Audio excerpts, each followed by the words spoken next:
Support your bonds today, they will support you tomorrow. સ્વાસ્થ્ય મિત્ર, જેના પ્રાયોજક છે સિદ્ધાંત લાઇમ પ્રાઇવેટ લિમિટેડ. સ્વાસ્થ્ય મિત્ર, 2 ટીપા સ્લેક લાઇમ. સ્વાસ્થ્ય મિત્ર ડૉક્ટર ભૂપેશ ચાવડા સાથે. શરીરની સંપૂર્ણ તંદુરસ્તી માટે સ્વાસ્થ્ય મિત્ર અંતર્ગત mission fit 2020 four healthy life. સ્વાસ્થ્ય મિત્ર આ છે આધુનિક યુગની પ્રગતિશીલ જીવનશૈલી. આંખો અંજવી દે એવી અને વ્યસ્ત જીવનશૈલી પોતાની સાથે ઘણી બધી બીમારીઓ પણ લાવે છે. જીવનની દરેક નાની મોટી સમસ્યાઓનો સામનો કરતા કરતા આપણે દરેક પડાવ પર તંદુરસ્ત રહેવું બહુ જરૂરી છે. રમતનું મેદાન હોય કે આખા દિવસનો થાક, કેલ્શિયમની ઉણપ કોઈ પણ વ્યક્તિમાં આવી શકે છે. દુખાવો કેવો પણ હોઈ શકે છે. રોજની દવાઓથી મુક્તિ મેળવો અને ઘરે લઈ આવો શુદ્ધ સિદ્ધાંત પીવાનો ચૂનો, જે નેચરલી આલ્કલાઇન હોવાની સાથે સાથે ORP બેલેન્સ્ડ કરે છે. સિદ્ધાંત આલ્કકેડમાં કેલ્શિયમ, વિટામિન D3, મેગ્નેશિયમ અને એન્ટીઓક્સિડન્ટ છે, જે રોગ પ્રતિકારક શક્તિ વધારવામાં અને 70થી પણ વધારે બીમારીઓમાં સહાય કરે છે. જી હા, ચૂનો, જે ફક્ત તમારા શરીરમાં રહેલી કેલ્શિયમની કમી પૂરી નથી કરતો, પરંતુ તમારા સ્નાયુઓ પણ મજબૂત બનાવે છે. એનો યોગ્ય માત્રામાં ઉપયોગ કરવાથી સાંધાના દુખાવામાં પણ રાહત મળે છે. ફ્રેક્ચરમાં તૂટેલા હાડકાં પણ જોડી શકાય છે. ઉત્તમ ગુણવત્તાવાળો આ સિદ્ધાંત આલ્કકેડ દરેક શહેર અને ગામે પહોંચાડવા ઉપરાંત લોકોના દિલમાં પણ વસી ગયો છે. તો સવાલ એ છે, ચૂનો કોણે પીવો જોઈએ અને કેવી રીતે પીવો જોઈએ? કેલ્શિયમની ઉણપથી પીડાતા લોકો આને પી શકે છે. ચૂનો પીધાના 1 કલાક સુધી ચા કે કોફી ન પીવી. પરંતુ તમને પથરીની બીમારી હોય તો ડૉક્ટરને પૂછીને લઈ શકાય છે. આ કોઈ દવા નથી, ફક્ત એક શુદ્ધ ચૂનો છે. રોજ સવારે માત્ર 2 ટીપા હૂંફાળા પાણીમાં નાખીને પીઓ અને દરેક દવાથી છુટકારો મેળવો. અમે ગુણવત્તામાં માનીએ છીએ, હરીફાઈમાં નહીં. નમસ્કાર દર્શક મિત્રો, મિત્ર ચેનલના બ્રોડકાસ્ટ સ્ટુડિયોમાં હું આપનો મિત્ર ડોક્ટર ભૂપેશ ચાવડા, સ્વાસ્થ્ય મિત્ર mission health 2020 with doctor Bhupesh ચાવડામાં આપ સૌ દર્શક મિત્રોનું સ્વાગત કરું છું. This program is supported by Siddhant lime private limited, 2 બૂંદ સ્લેક લાઇમ હેલ્ધી લાઈફ માટે. દર્શક મિત્રો, આજે આપણે વાત કરવાના છે રેડિયોલોજીની. તમે કહો છો ને કે પેલી આ પ્લાસ્ટિકની ફિલ્મમાં કાળું ધોળું આવે સાહેબ, કાંઈ સમજ નહીં પડે. એવી રીતના ડોક્ટરોને પણ જુદા જુદા સ્લાઇડ્સ તમે લઈને આવો ત્યારે એ સ્લાઇડ્સની અંદર ડિટેલિંગ કરતા તો એટલીસ્ટ જે તેના એક્સપર્ટને જ સમજ વધારે પડતી હોય છે. હા, એક્સરે છે, પછી સીટી સ્કેન છે, MRI છે, અને આ બધા જે મોડાલિટીઝ છે એનું મહત્વ ખૂબ જ છે.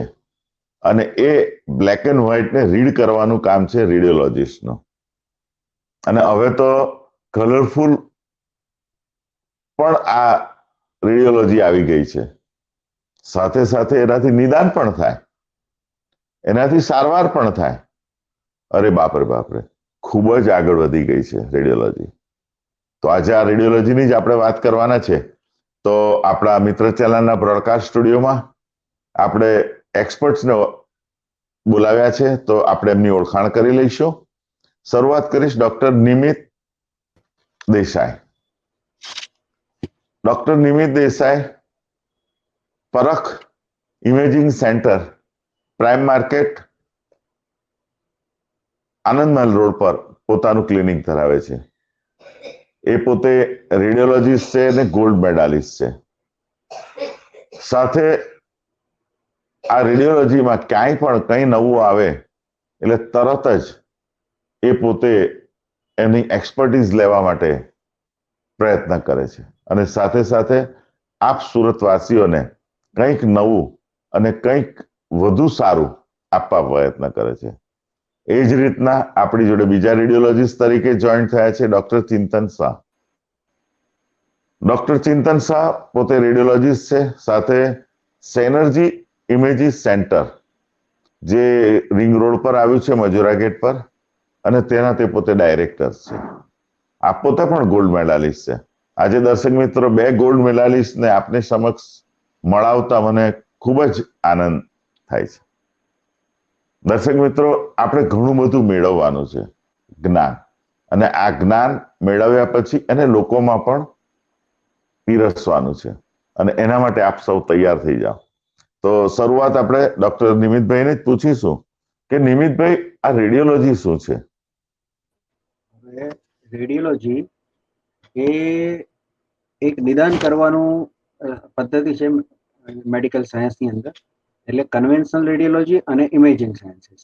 કન્વેન્શનલ રેડિયોલોજીમાં 1895માં એક્સરેની શોધ થઈ ત્યારથી લગભગ 50, 60, 70 વર્ષ સુધી ફક્ત એક્સરે જ નિદાન માટેનું એકમાત્ર પદ્ધતિ હતી.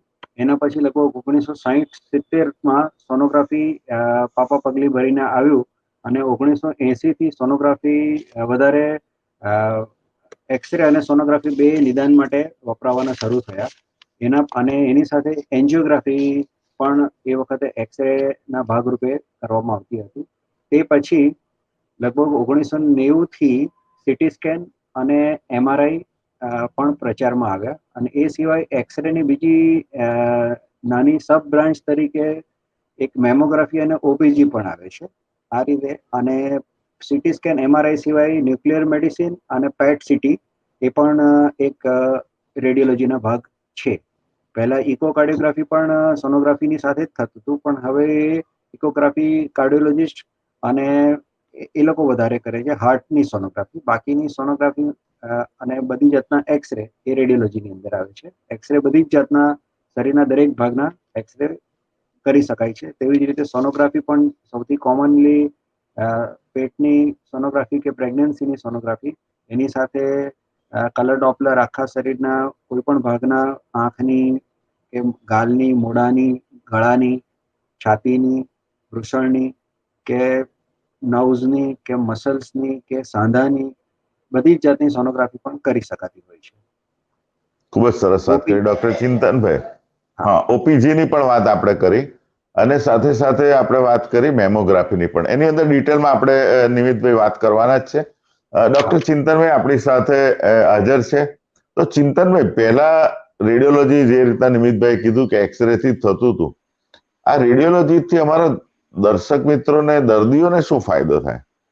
એટલે દર્દીઓને, દર્શક મિત્રો તો જાણકારી મેળવશે અને એનો ઉપયોગ કરવાના છે. ના, બહુ બહુ સાચી વાત છે સાહેબ. આજે તમે જે અભિયાન લીધું છે કે લોકોને જાગૃત કરવાનું અભિયાન લીધું છે, કે દરેક માણસને ખબર હોવી જોઈએ કે આજે કોઈ ઇન્વેસ્ટિગેશન કરવાનો ડોક્ટર છે તો એમાં એમનો આશય શું છે, એની પાછળથી એમને શું ઇન્ફોર્મેશન મળવાની છે, તો એ એમને જાણવાનો પૂરો અધિકાર છે, અને એમને નોલેજ પણ હોવું જરૂરી છે આજના ટાઈમમાં. તો જેમ નિકીએ વાત કરી એમ એક્સરે અને સોનોગ્રાફી એ રેડિયોલોજીની પ્રાઇમરી મોડાલિટી તરીકે કામ કરે છે. એટલે જ્યારે બી કઈ તકલીફ પડે છે દર્દીને, ત્યારે મોટા ભાગે એક્સરે અને સોનોગ્રાફી ની જરૂર પડતી હોય છે, ને એના રિપોર્ટના આધારે આગળ સીટી સ્કેન કે MRI શું કરવું એ નક્કી થતું હોય છે. તો સીટી સ્કેન ને MRI અત્યારે ડાયગ્નોસ અને મેનેજમેન્ટ માટે અત્યંત જરૂરી બની ગયું છે, કારણ કે દર્દીઓની સારવારની મેનેજમેન્ટ પણ એટલા બધા અલગ અલગ તરીકે થતી હોય છે કે એનું ચોક્કસ નિદાન પહેલેથી જો કરી આપવામાં આવે તો એની સારવારમાં અને એનું જે રિઝલ્ટ આવે છે એમાં ઘણો ફરક પડી શકે છે. એટલે સીટી સ્કેન એ એકદમ ઝીણવટભરી તપાસ કરે છે. એ એક્સરે બેઝ હોય છે. એટલે સીટી સ્કેન ની અંદર એક્સરે ની ટ્યુબ હોય, જેથી રેઝ નીકળે અને શરીર પાસ થાય. પછી કોમ્પ્યુટર દ્વારા એને આલ્ગોરિધમથી રીજનરેટ કરવામાં આવે ઇમેજીસ, અને બધી ઇમેજીસ અમે લોકો સ્ટડી કરી શકીએ, જેમ કે છાતીનું સીટી સ્કેન છે, પેટનું સીટી સ્કેન છે, કે મગજનું સીટી સ્કેન છે. એ પ્રમાણે બધી જુદી જુદી સીટી સ્કેનની તપાસ થઈ શકે. એ જ પ્રમાણે MRI નું મશીન છે, એમાં રેડિયેશન કે એક્સરે નો કોઈ જ રોલ નથી હોતો. એ મેગ્નેટ ઉપર છે. એટલે એની અંદર મોટું મેગ્નેટ હોય છે, એમાંથી રેડિયો મેગ્નેટિક વેવ્સ પાસ થાય, જે દર્દીના શરીરમાં જાય છે. અને જે સિગ્નલ પાછા આવે છે એના પરથી કોમ્પ્યુટર એનાલિસિસ કરીને એની ઇમેજ બનાવે છે, જેનું અમે લોકો સ્ટડી કરીએ ડિટેલમાં, અને એના પરથી ડાયગ્નોસિસ આપીએ છીએ. અને આ ઉપરાંત હવે જે નવી મોડાલિટી તરીકે આવે છે એ પેટ સીટી સ્કેન, જે ડોક્ટર નિમિતભાઈએ વાત કરી એ પ્રમાણે. તો પેટ સીટી સ્કેનમાં પેટ એ એક રેડિયો ન્યુક્લિયર સ્ટડી છે અને એની જોડે સીટી સ્કેન, એ બંનેનું કોમ્બિનેશન થાય છે, જેની જરૂરિયાત લિમિટેડ કેસમાં જરૂર પડે છે, જે આપણે આગળ પ્રોગ્રામમાં હું એની એપ્લિકેશન વિશે જણાવીશ. ખૂબ જ સરસ વાત કરી કે કેવી રીતના આ એક્સરે, પેટ સ્કેન, સોનોગ્રાફી કે સીટી સ્કેન ને આ બધી પ્રક્રિયાઓ ઉપયોગ કેવી રીતે થાય છે અને કેવી રીતના એ કાર્ય કરે છે. ડોક્ટર નિમિતભાઈ, કે આ જે બધું થાય છે તેનું કોઈ સ્ટાન્ડર્ડાઇઝેશન ખરું? કારણ કે અમારા દર્શક મિત્રોને તો એવું ખ્યાલ છે કે આનાથી તો કેટલું બધું રેડિયેશન લાગતું હોય ને આપણે આ કરાવીએ અને અમુક કન્ડિશનમાં એ વસ્તુ સાચી પણ છે, તો એનું સ્ટાન્ડર્ડાઇઝેશન કે એવું કશું થતું હોય છે? કારણ કે આપણે હજુ તો બધું આખા કલાક દરમિયાન બહુ બધી મોડાલિટીની વાત કરી અને કરીશું, ત્યારે આપણે જો એવું સ્ટાન્ડર્ડાઇઝેશન એના વિશેનું રીએશ્યોર કરીશું આપણા દર્શક મિત્રોને, તો એ લોકોને વધારે મજા આવશે અને વધારે ખ્યાલ આવતો જશે એ લોકોને. ડોક્ટર નિમિતભાઈ. સ્ટાન્ડર્ડાઇઝેશનમાં કેવું છે કે રેડિયેશન સેફ્ટી મેઝર્સ છે. એટલે એક તો ડાયગ્નોસ્ટિક એક્સરે હોય છે અને બીજા થેરાપ્યુટિક એક્સરે હોય છે. થેરાપ્યુટિક એક્સરેમાં લિનિયર એક્સિલેટર અને રેડિયોથેરાપીની સારવાર હોય છે, જે આપણે હાલમાં ચર્ચા નથી કરતા. એક્સરે, જે ડાયગ્નોસ્ટિક એક્સરે હોય છે, તેમાં સીટી સ્કેન, મેમોગ્રાફી અને ઓપીજી, એમાં પ્રમાણમાં સીટી સ્કેન કરતા એક્સરે, મેમોગ્રાફી અને ઓપીજીમાં સીટી સ્કેન કરતા ઓછું રેડિયેશન લાગતું હોય છે. છતાં પણ સીટી સ્કેનમાં પણ એક જે એક્સેપ્ટેડ લિમિટ જે મેડિકલ સેફ્ટીની નક્કી કરવામાં આવી છે, તેના કરતાં ઓછું રેડિયેશન થતું હોય છે. એટલે નિદાન કરવા માટે થોડુંક રેડિયેશન સાવ નહીં લાગવા કરતાં લાગે, એ એક એક્સેપ્ટેડ લિમિટની અંદર આપણે કરીએ છીએ કે આ નિદાન માટે જરૂરી છે, જેનો ફાયદો રેડિયેશન લાગવા કરતાં વધારે છે. એટલે આપણે એ 80 મિલીસીવર્ટ એનું રેન્જ હોય છે, જેનાથી વધારે રેડિયેશન નહીં લાગે તેનું ધ્યાન રાખવામાં આવે છે. એટલે ડાયગ્નોસ્ટિક એક્સરે કોઈ પણ કરવામાં આવે તે ખૂબ જ પ્રમાણમાં સેફ હોય છે, કે તમે ઇવન એક વર્ષમાં 50 કે 60, 70 એક્સરે સુધી કરો તો પણ વાંધો નથી આવતો. એ રીતે સોનોગ્રાફીમાં કોઈ આયોનાઇઝિંગ રેડિયેશન નથી લાગવામાં આવતું. સોનોગ્રાફીમાં કોઈ રેડિયેશન આયોનાઇઝિંગ રેડિયેશન નથી હોતું. બરાબર. એટલે અત્યારે મારા દર્શક મિત્રોને એટલું જણાવવાનું કે એક્સરે ને જે કરાવીએ છીએ તેમાં તમે આટલા બધા એક્સરે કરાવશો તો છતાં પણ તમને રેડિયેશન નહિવત જ રહેશે. સોનોગ્રાફીમાં આવું કોઈ જાતનું રેડિયેશન લાગતું નથી. ડોક્ટર ચિંતનભાઈ, આ જે રેડિયોલોજી થી આપણે બધા જે નિદાન કરી શકીશું, થેરાપ્યુટિક, એટલે આમાંથી ડાયગ્નોસિસ અને નિદાનાત્મક જે આપણી શક્યતાઓ ખરી? ડાયગ્નોસિસ અને નિદાનની શક્યતાઓ સર, હા ચોક્કસ સર. ડાયગ્નોસિસ તો ડેફિનેટલી જે આપણી રેડિયોલોજીની મોડાલિટી છે, જે x ray, sonography, CT scan, MRI, એનું મેઇન કામ છે કે જ્યારે દર્દીને કોઈ બી તકલીફ હોય છે તો એના તે ભાગ સીટી સ્કેન, એમઆરઆઈ કે એ તપાસ કરીને આપણે એને જણાવવું કે આ તકલીફ શું કારણથી છે.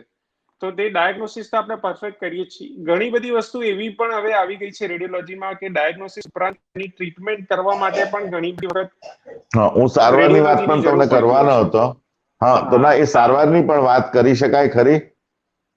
ચોક્કસ કરી શકાય, ચોક્કસ. સારવાર એટલે ઘણી વસ્તુ એવી છે કે જેમ કે છાતીમાં પાણી ભરાઈ ગયું છે, લીવરની અંદર રસી થઈ ગઈ છે, તો એ બધા જ ટાઈપના કેસીસમાં અત્યારે રેડિયોલોજીસ્ટનો રોલ મેઇન થઈ ગયો છે, જેમાં સોનોગ્રાફી કે સીટી સ્કેન દ્વારા આપણે એક્ઝેક્ટ જે છે એ જગ્યાએ સોય મૂકીને એમાંથી પાણી કાઢી શકીએ છીએ અથવા તો એમાંથી રસી કાઢી શકીએ છીએ, જેથી કરીને કોમ્પ્લિકેશન જે થાય દર્દીમાં એ નહિવત રહે છે.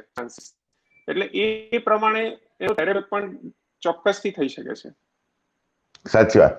એટલે મીન્સ કે મારો કહેવાનો મતલબ કેવું કે અંધારામાં તીર મારીએ તો ગમે ત્યાં વાગે, પણ આ ચોક્કસ જગ્યાએ ચોક્કસ ડેપ્થમાં આપણે બરાબર જોઈ અને આપણે જો એને રસી કાઢવાનું કાર્ય કરીએ, જે પહેલા અંધારામાં તીર મરાતા હતા, હવે એ વસ્તુ ચોક્કસ જગ્યાએ બરાબર પ્રિક કરીને પૂરેપૂરું નીકળ્યું છે કે નહીં એ જાણકારી સાથે આપણે એને નિદાન કરી શકીએ છીએ અને પછી આપણે ફિઝિશિયન પાસેની ટ્રીટમેન્ટ ચાલુ રાખવાની હોય છે.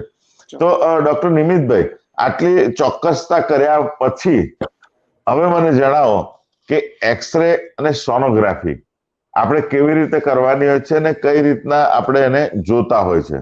ડોક્ટર નિમિતભાઈ. હવે બેઝિક ઇન્સ્ટ્રુમેન્ટેશન તમને ખાલી કહી દઉં કે એક્સરે મશીન્સ હોય છે એની અંદર હાઈ વોલ્ટેજમાં કેથોડમાંથી જે ઇલેક્ટ્રોન નીકળતા હોય છે એ એનોડ પર ભટકાઈને એમાંથી એક્સરે જનરેટ થાય, જે દર્દીના શરીરમાંથી પસાર થાય અને એનો ઇમેજ કોમ્પ્યુટરમાં બને અને એ ઇમેજ આપણે જોઈએ. જ્યારે સોનોગ્રાફીમાં અલ્ટ્રાસાઉન્ડ વેવ્સ એના પ્રોબમાંથી નીકળતા હોય છે, જે દર્દીના શરીરમાંથી શરીરના અલગ અલગ માંસપેશીઓના બંધારણ પ્રમાણે એમાંથી અમુક પસાર થશે અને અમુક પરાવર્તિત થશે, જેમાંથી ઇમેજ ફોર્મ થાય છે. હવે આ રીતે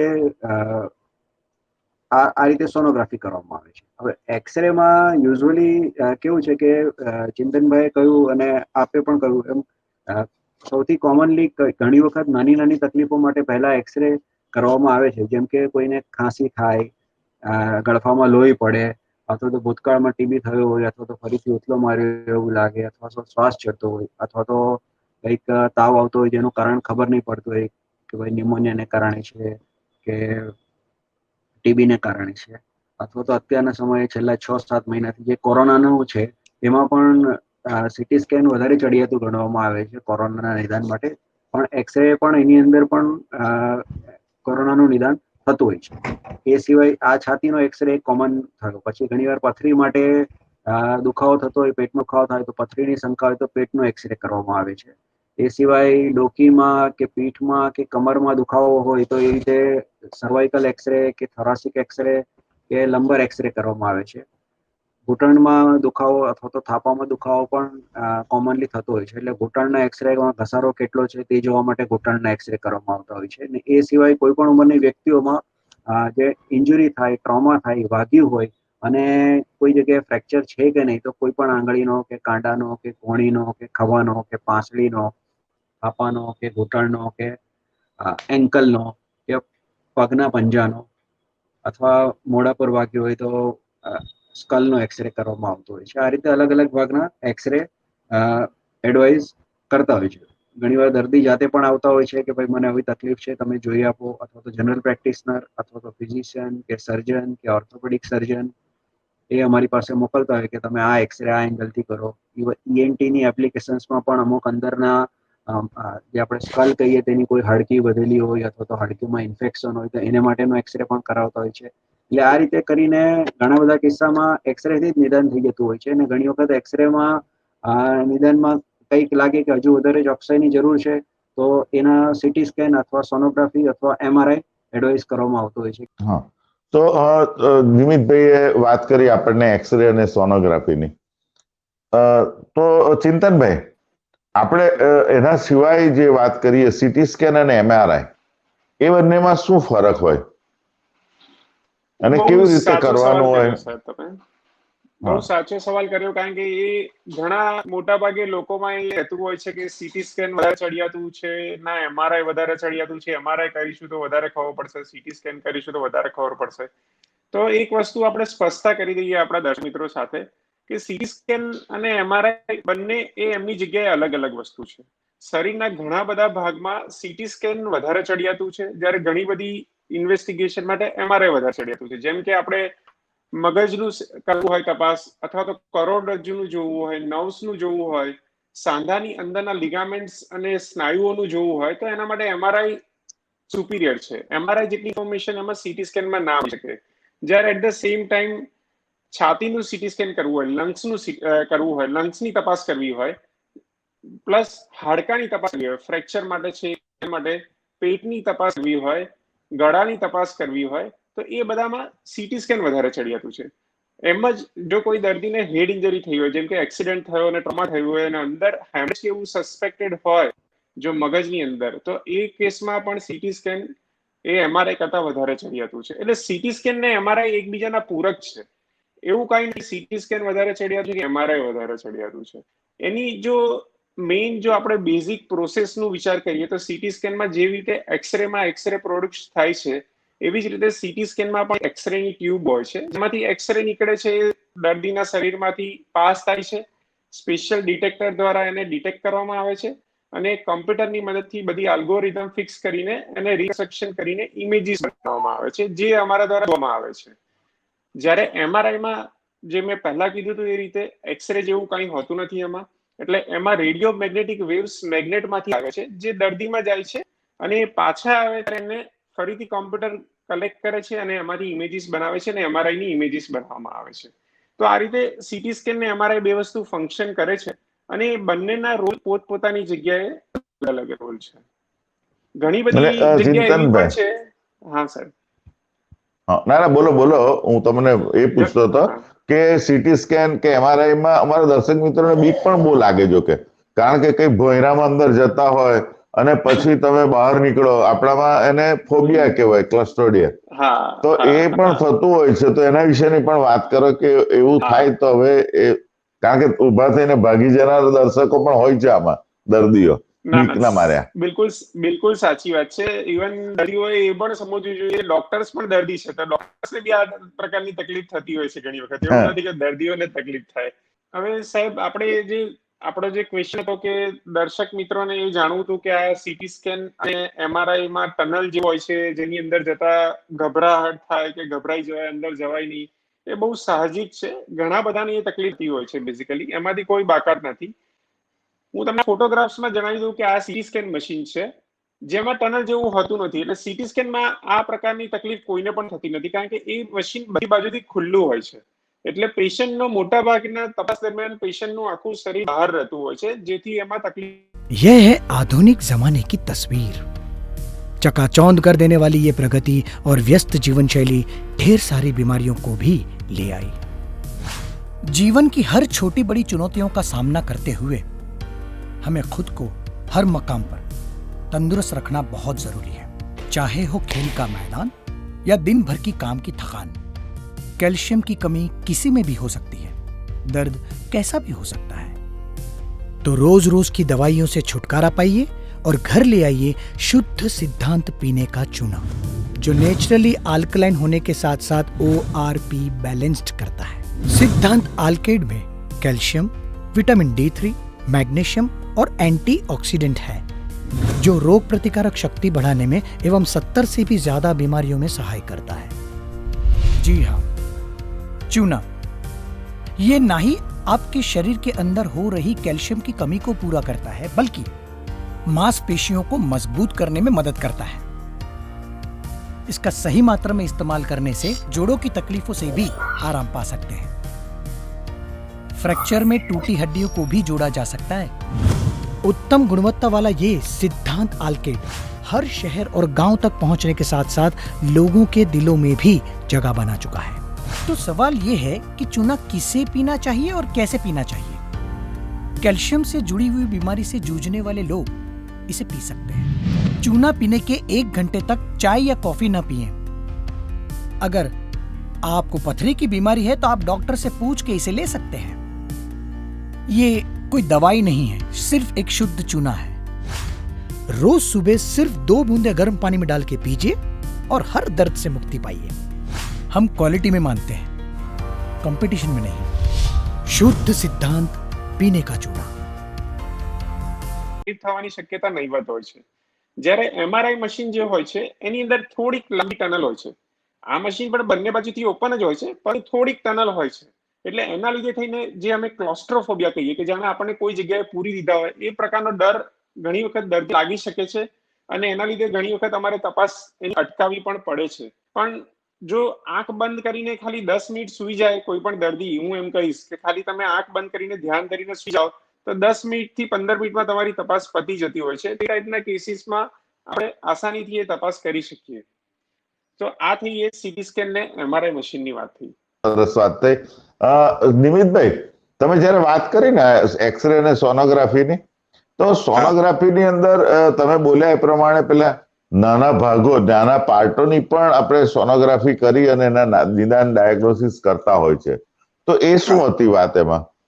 હા હા, એટલે જે સોનોગ્રાફીમાં કોમનલી આપણે પેટની સોનોગ્રાફી અને પ્રેગ્નન્સીની સોનોગ્રાફી કરીએ છીએ, તેની સાથે જે નાના ભાગની કે આંખની છે કે ગળાની છે કે ગાલની છે કે છાતીની છે કે વૃષણની છે કે બીજા કોઈ પણ મસલ્સની છે કે સાંધાની સોનોગ્રાફી પણ આપણે એટલી જ સચોટતાથી કરી શકીએ છીએ। આપણે જે સંધિવા કહીએ છીએ, રૂમેટોઇડ આર્થરાઇટિસ, એ સિવાય જે બીજા ઓછા જાણીતા સંધિવા છે કે એન્કાઇલોઝિંગ સ્પોન્ડાઇલાઇટિસ કે રીટર્સ ડિઝીઝ કે એવા બધી જ એના પણ સાંધાઓની સોનોગ્રાફી, રોમેટોઇડ આર્થરાઇટિસમાં સાંધાઓની સોનોગ્રાફી કે કેટલા સાંધા ઇન્વોલ્વ થયા છે એ પણ ખૂબ જ સચોટતાથી સોનોગ્રાફીમાં કરી શકાય છે. પહેલા સોનોગ્રાફીના આ બધા રોલ વિશે એટલી બધી જાણકારી નહોતી, પણ છેલ્લા 10-15 વર્ષમાં ધીરે ધીરે એ બાબતમાં અવેરનેસ વધી રહી છે કે સોનોગ્રાફી, મસ્ક્યુલોસ્કેલેટલ સોનોગ્રાફી અને સ્મોલ પાર્ટ સોનોગ્રાફી એ પણ પેટના અને પ્રેગ્નન્સીમાં જેટલી સોનોગ્રાફીની ઉપયોગિતા છે તેટલી જ ઉપયોગિતા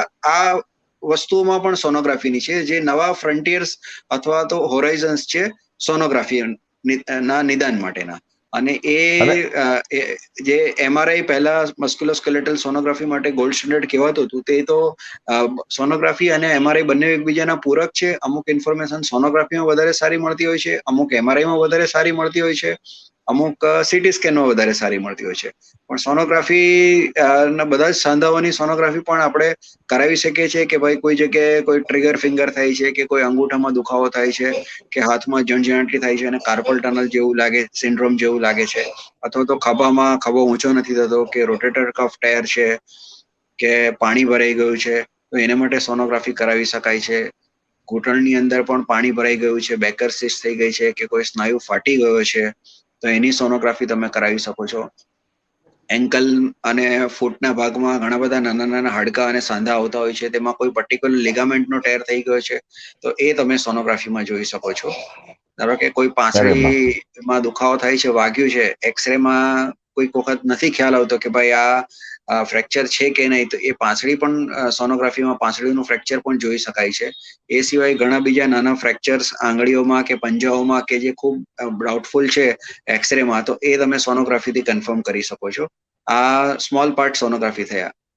પછી થાઇરોઇડ છે, બ્રેસ્ટ છે, જે મેમોગ્રાફી કરી છે તેના પૂરક તરીકે સોનોમેમોગ્રાફી કરી શકાય છે. થાઇરોઇડમાં સિસ્ટ છે, કે સોજો આવી ગયો છે, કે ગાંઠ છે, તો એ સોનોગ્રાફીમાં આપણે સારી રીતે જોઈ શકીએ છીએ. આ બધા સોનોગ્રાફીના અધર દેન પ્રેગ્નન્સી અને એબ્ડોમનના એપ્લિકેશન્સ છે. પછી તમે ડોપલરનો વિચારો કે કોઈ જગ્યાએ કોઈ બ્લોકેજ છે. આપણે છે ને યસ નિમિતભાઈ, હું છે ને ત્યાર પહેલા એક સવાલ કરવા માંગુ છું તમને કે પ્રેગ્નન્સીની પણ સોનોગ્રાફીમાં હજુ દર્શક મિત્રોમાં થોડી બીક રહેલી હોય છે કે સોનોગ્રાફી આપણે કરાવીશું તો બચ્ચાને નુકસાન થશે તો નહીં ને, એ તમે જરા મારા દર્શક મિત્રોને સમજાવો ને ત્યાર પછી ડોપલરની વાત કરીએ કે એમાં આપણે વધારાનું શું મેળવી શકીએ છીએ, શું જાણી શકીએ છીએ, અને આપણે એને તો થોડા વિઝનમાં પણ બતાવી શકીશું થોડું.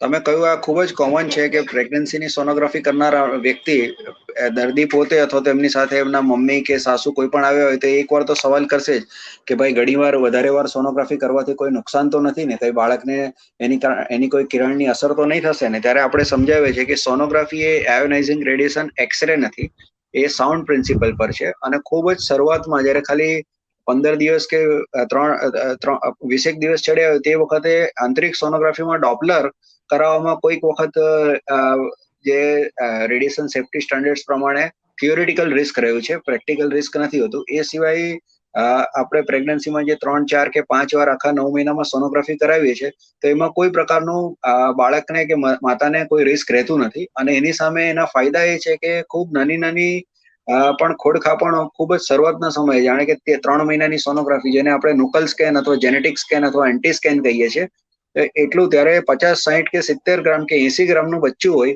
અને એનું એક આંગળીથી જરાક વધારે લંબાઈ હોય, તે સમયે આપણે ડાઉન સિન્ડ્રોમ છે કે બીજા ટ્રાઇઝોમી 18 છે, ટ્રાઇઝોમી 21 છે, અથવા તો બીજી વધારે કોમન ખોડખાપણો જેટલી પણ જોવા મળે છે કે મગજનો ભાગ વિકસિત નથી થયો, કે કમરના ભાગમાં પાણીનો પરપોટો કે અંદરથી સ્પાઇનલ કોર્ડ હર્નિએટ થાય છે, કે પેટના ભાગમાંથી આંતરડા અથવા તો લીવર બહાર આવે છે જેને ઓમ્ફેલોસિલ કહેવામાં આવે છે, કે કોઈ હૃદયમાં કોઈ કાણું છે, પડદામાં કાણું છે, કે એની જે ધમનીઓની રચના છે તેમાં કોઈ જાતનું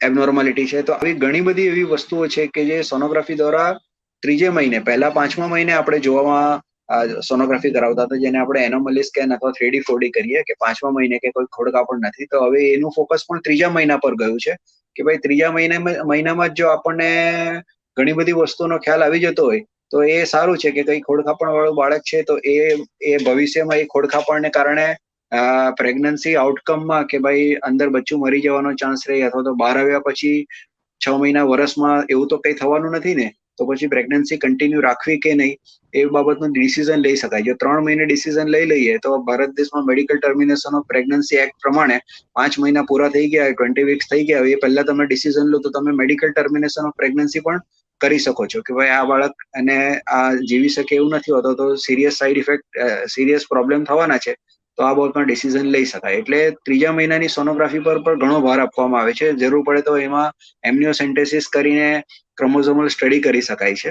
5મા મહિનાની સોનોગ્રાફીમાં કઈ ખોડખાપણ નથી એ વધારે સારી રીતે વિસ્તૃત રીતે જોઈ શકાય છે. અને એના પછી 8મા 9મા મહિને વિકાસ કેવો છે, પાણી ઓછું તો નથી થઈ ગયું ને ઓક્સિજન ઓછો નથી પહોંચતો ને કલર ડોપલર કરીને જોવામાં આવે છે. આ રીતે પ્રેગ્નન્સીમાં સોનોગ્રાફી એટલીસ્ટ 3 સોનોગ્રાફી કોઈને જરૂર પડે તો એનાથી વધારે સોનોગ્રાફી કોમનલી કરાવવામાં આવે છે. 5મા મહિનાની સોનોગ્રાફીમાં આપણે 3D 4D પણ કરાવી શકીએ છીએ કે જેમાં વધારે વાસ્તવિક ચિત્ર ઉપજતું હોય છે, જે 2 ડાયમેન્શન કરતા, અને એ નિદાનમાં મદદ કરતું હોય છે. બહુ સરસ વાત કરી. દર્શક મિત્રો, પ્રેગ્નન્સીની વાત ડિટેલમાં એટલા માટે કરી કે હવે પહેલા જન્મતું તું બાળક ત્યારે ખબર પડતી હતી કે આને કઈ ખોડખાપણ આવી, અથવા તો મેન્ટલી રિટાર્ડેડ આવી, અથવા તો એના પાછલા ભાગની અંદર કોઈ મોટો ફુગ્ગા જેવું ફૂલીને આવ્યું કે જે બાળકને નુકસાન કરતા છે.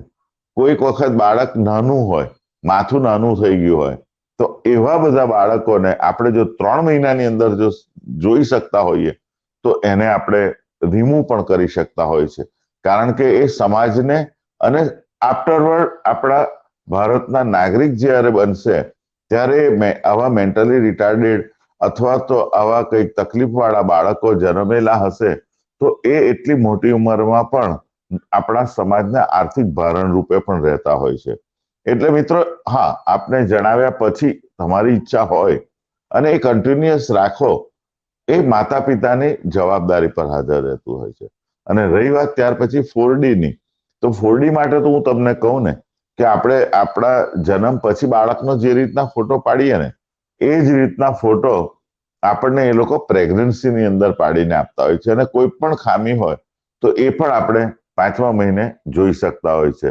આવી સોનોગ્રાફી 3rd પાર્ટ ઓફ પ્રેગ્નન્સીમાં કરવાથી નોર્મલ ડિલિવરી થશે કે નહીં, બીજા કોઈ પ્રોબ્લેમ હશે કે નહીં, ક્યારે થશે, કેટલા કિલોનું વજનનું બાળક તમારું છે, આ બધી જ ઇન્ફોર્મેશન પ્રેગ્નન્સી બચ્ચું આવતા પહેલા આપણને ખબર પડી જાય.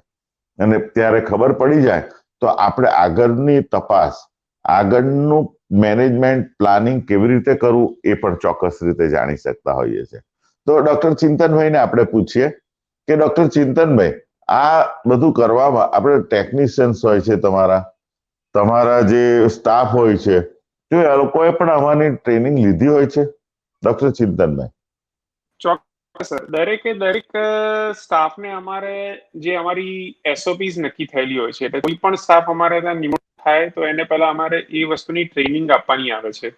જેમ કે તમે અત્યારે આપણે પ્રેગ્નન્સીની જ વાત કરીએ તો એ બહુ ઇમ્પોર્ટન્ટ વસ્તુ છે કે જ્યારે પણ દર્દી કોઈ પણ ઇન્વેસ્ટિગેશન માટે રેડિયોલોજી ડિપાર્ટમેન્ટમાં આવે ત્યારે એને જણાવવું કે હું એ પ્રેગ્નન્સી છે કે નહીં એમને. કારણ કે પ્રેગ્નન્સી વાળા પેશન્ટને બીજું એક્સરે અને CT સ્કેનનું રેડિયેશન એવોર્ડ કરવા માટે અથવા ઓછું કરવા માટેની તકેદારી અમારા દ્વારા રાખવામાં આવે છે. એટલે અમારા દરેક ફોર્મમાં લખેલું હોય છે કે તમારે પ્રેગ્નન્સી હોય તો તમારે જણાવો. તો એ સ્ટાફને પણ એજ્યુકેટ કરવામાં આવે છે કે જ્યારે એક્સરે કે CT સ્કેન ચાલુ કરવામાં આવે પહેલા એમને પૂછવું કે યંગ પેશન્ટ, ખાસ કરીને યંગ દર્દીને, કે પ્રેગ્નન્સીની શક્યતા છે કે નહીં. જો પ્રેગ્નન્સીની શક્યતા હોય તો એ વસ્તુ ડિલે કરી શકાય છે. દરેક જે CT સ્કેન છે, એક્સરે ટેકનિશિયન છે, MRI ટેકનિશિયન છે, એ લોકોએ સ્પેશિયલ કોર્સ કરેલા હોય છે. એમને સ્પેશિયલ તાલીમ આપવામાં આવે છે કે જે CT સ્કેનની ઇમેજ આવે એના પરથી મારે 3D ઇમેજીસ કેવી રીતે બનાવી, કલર ઇમેજીસ કેવી રીતે બનાવી, એનું ફિલ્મિંગ, એટલે જે આપણે જે દર્દીઓ નોર્મલી બ્લેક એન્ડ વ્હાઇટ ફોટા જોતા હોય છે એની પ્રિન્ટ કેવી રીતે કરવી, એને કેવી રીતે આપવું અને કેવી રીતે ઇમેજ ટ્રાન્સફર કરવી, આ બધી જ પ્રકારની તાલીમ ટેકનિશિયનને આપવામાં આવતી હોય છે, જેથી કરીને એ વસ્તુ સ્મૂથ રહે અને એમાં દર્દીને કોઈ તકલીફ ના રહે. અને એના પછી જ અમારા દ્વારા એ ઇમેજીસનું બધું ઇન્ટરપ્રિટેશન કરવામાં આવતું હોય છે સર.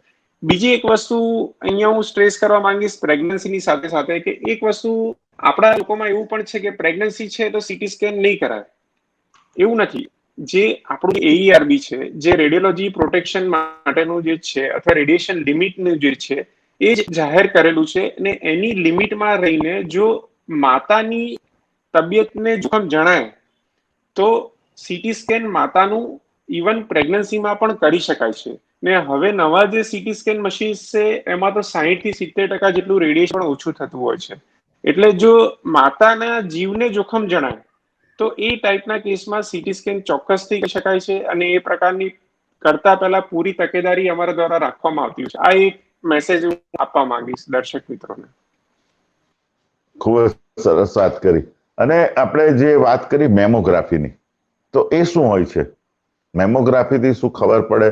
કેવી રીતે કરવામાં આવે છે અને શાના માટે કરવામાં આવે છે? ડોક્ટર ચિંતનભાઈ. હા, મેમોગ્રાફી એટલે એ એક છે ને બ્રેસ્ટ એટલે જે સ્તન એની એક ખાસ પ્રકારની તપાસ છે, એક્સરે ની તપાસ છે, જેની અંદર એક્સરે રેડિયેશન બહુ મિનિમલ હોય છે, અને એક્સરે ના એનું જે મેમોગ્રાફીનું છે એ સ્પેશિયલ મશીન આવતું હોય છે અલગ. એના પ્રકારથી જે સ્તન અથવા તો બ્રેસ્ટના ફોટોગ્રાફ્સ લેવામાં આવે છે, જે રેડિયોલોજીસ્ટ દ્વારા એનું અર્થઘટન કરવામાં આવે છે કે એમાં કોઈ જગ્યાએ એમને એબનોર્માલિટી દેખાય છે, કોઈ જગ્યાએ ગાંઠ જેવું દેખાય છે. એ પછી એનું સોનોગ્રાફી સાથે કોરિલેશન કરવામાં આવે છે, અને મેમોગ્રાફીનો એક્સરે અને સોનોગ્રાફીનો કમ્બાઇન રિપોર્ટ કરીને આપવામાં આવે છે દર્દીને. એમાં જો કોઈ જગ્યાએ ગાંઠ જણાય તો એ ગાંઠ સાદી ગાંઠ છે અથવા તો કેન્સરની ગાંઠ છે અથવા તો કેન્સરની શક્યતા કેટલી છે એ પ્રમાણે એનું મેનેજમેન્ટ અલગ અલગ ગાંઠ પ્રભાવે અલગ અલગ થતું હોય છે સર. એટલે મેમોગ્રાફી બેઝિકલી એ સ્તન ઓર બ્રેસ્ટની તપાસ એનું એક સાધન છે. તો એનાથી કેન્સર પણ આપણે ખબર પડે ખરું, કે શક્યતાઓ ખબર પડે? ચોક્કસ સર. એટલે મેમોગ્રાફી એક એવી વસ્તુ છે જે સ્ક્રીનિંગ ટૂલ તરીકે પણ આપણા ત્યાં ચાલતું હોય છે. અમુક 40 વર્ષની ઉંમર પછી સ્ક્રીનિંગ કરવું મેમોગ્રાફી, કારણ કે બ્રેસ્ટ એ એવી જગ્યા છે, સ્તન એવી જગ્યા છે કે ઘણી વખત ગાંઠ અંદર ડેવલપ થતી હોય છે તો અર્લી સ્ટેજમાં ખ્યાલ નથી આવતો. એના માટે થઈને સ્ક્રીનિંગ પ્રોગ્રામ ચલાવવામાં આવે છે. ઘણા બધા દર્દીઓ પોતાની અવેરનેસથી પણ આ ટાઈપની સ્ક્રીનિંગ માટે 40 વર્ષની ઉંમર પછી મેમોગ્રાફી કરાવતા હોય છે, જે એમાં કોઈ જ પ્રકારની અસર છે નહીં, અને પ્લસ એમાં નાનામાં નાના જો અર્લી કેન્સર હોય તો એ પણ ડિટેક્ટ થઈ શકતા હોય છે. હવે આજની તારીખમાં તો હું મેમોગ્રાફીની ઉપર એમ પણ કહીશ કે હવે તો MRI નો જમાનો આવી ગયો છે. એટલે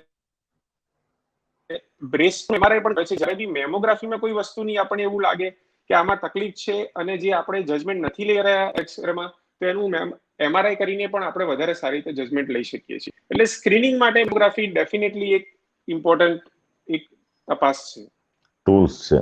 બહુ સરસ વાત કરી. ડોક્ટર નિમિતભાઈ, આવી રીતના જ એક આપણે OPG ની વાત કરી, ઓર્થોપેન્ટોગ્રામ.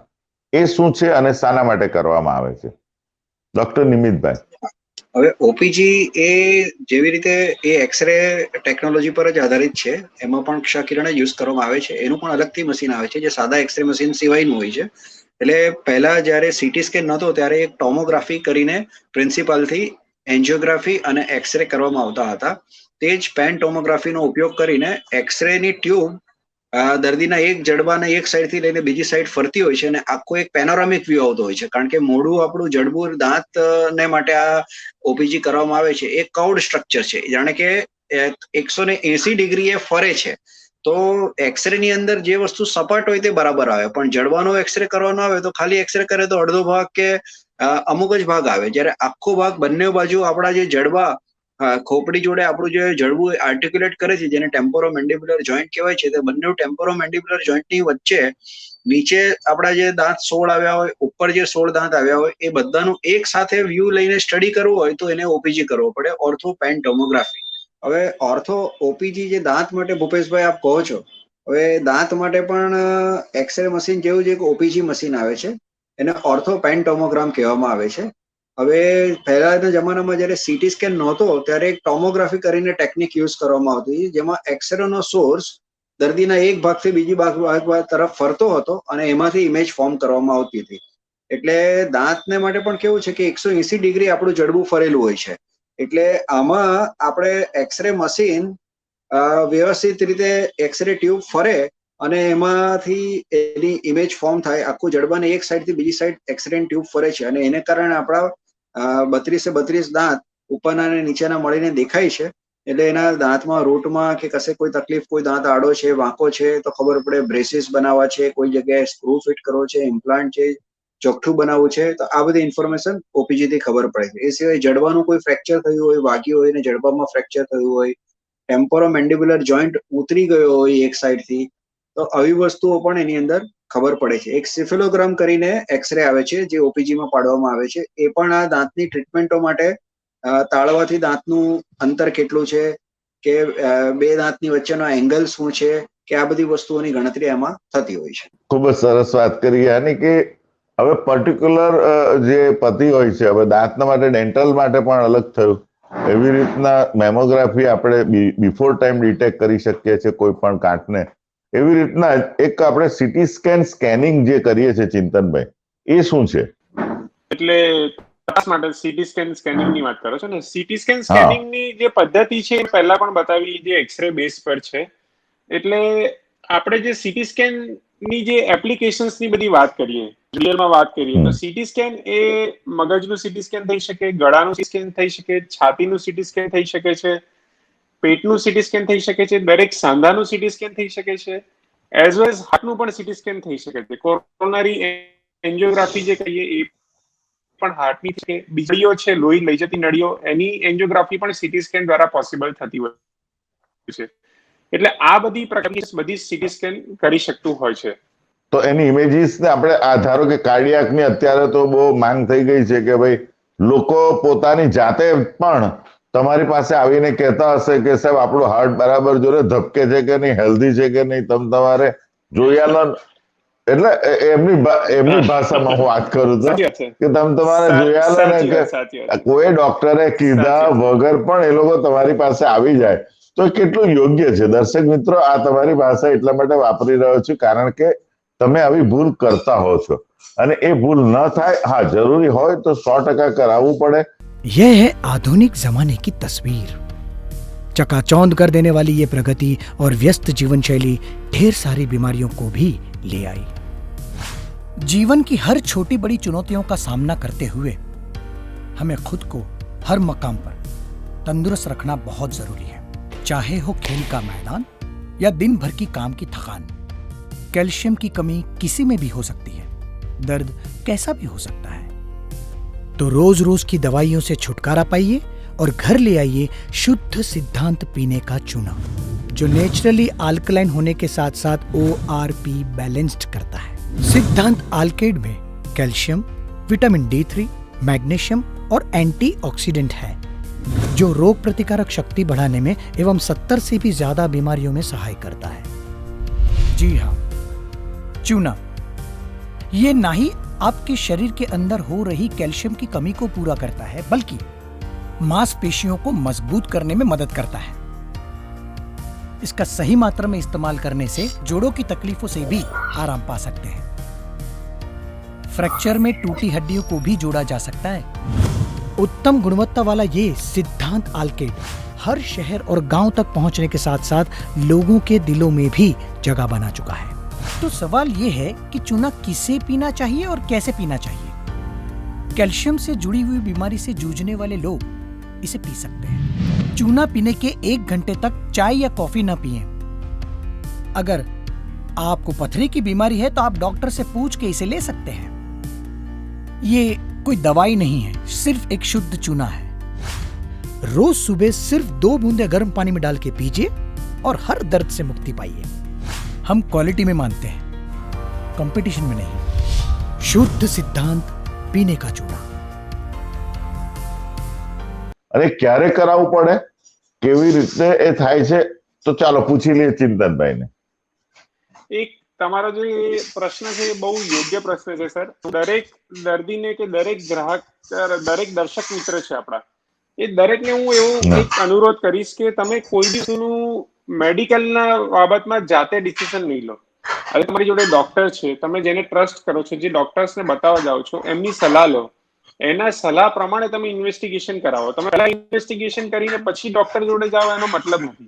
પછી બીજું ઇન્વેસ્ટિગેશન કરવાનું થાય તો ડબલ થઈ જાય છે, રાઈટ? આમ જેમ આપણે જેમ વાત કરી, જે સીટી સ્કેન, કોરોનરી એન્જિયોગ્રાફી, હાર્ટની એન્જિયોગ્રાફી, જે એ એક સ્ક્રીનિંગ ટૂલ છે. જેમ આપણે પહેલા મેમોગ્રાફીની વાત કરી એવી જ રીતે એક સીટી સ્કેન કોરોનરી એન્જિયોગ્રાફી આજે એક સ્ક્રીનિંગ ટૂલ તરીકે ઘણી બધી જગ્યાએ કરવામાં આવે છે, ઘણી બધી હોસ્પિટલ્સમાં પણ કરવામાં આવે છે, કે જે અમુક વર્ષની ઉંમર પછી. હવે એની અંદર જે વાત કરીએ એમાં બે પ્રકારની તપાસ હોય છે. એક તો city scan coronary calcium score હોય છે અને સીટી કોરોનરી એન્જિયોગ્રાફી હોય છે. સીટી સ્કેન કોરોનરી કેલ્શિયમ સ્કોરમાં એ પ્રમાણે હોય છે કે જે આપણી કોરોનરી આર્ટરીઝ છે, એટલે જે હાર્ટને બ્લડ સપ્લાય કરતી નળી છે, જેમાં નોર્મલી આપણે કહેતા હોઈએ છીએ કે આ નળીમાં આટલો બ્લોક છે, આ નળીમાં આટલો બ્લોક છે, એન્જિયોગ્રાફી કરીને આટલો બ્લોક છે, એ પ્રકારની નળીમાં કેલ્શિયમ કેટલું ડિપોઝિટ થયેલું છે એ ગણતરી કરવામાં આવે છે સીટી સ્કેન દ્વારા, ને એને city scan coronary calcium score આવે છે. અને કેલ્શિયમ જેટલું વધારે હોય એવું અંડરલાઈન એની અંદર દખવાના ચાન્સીસ વધી જતા હોય છે. એટલે એના કેલ્શિયમ સ્કોર પછી એની આગળ બીજી તપાસ શું કરે નક્કી કરવાનો છે. સેમ એનો જે બીજો ભાગ છે એ સીટી સ્કેન કોરોનરી એન્જિયોગ્રાફી છે. તો city scan coronary calcium score છે એમાં કોઈ પણ પ્રકારની દવા આપવામાં નથી આવતી. જ્યારે સીટી સ્કેન કોરોનરી એન્જિયોગ્રાફી છે એમાં દર્દીના હાથમાં એક સોયવામાં આવે છે અને એનાથી મશીન દ્વારા દવા આપવામાં આવે છે અને માત્ર 6 સેકન્ડ માટે દર્દીને શ્વાસ રોકવાનો છે. એટલે માત્ર 5 થી 6 સેકન્ડમાં દર્દીના હાર્ટનું કમ્પ્લીટ સીટી સ્કેન થઈ જાય છે.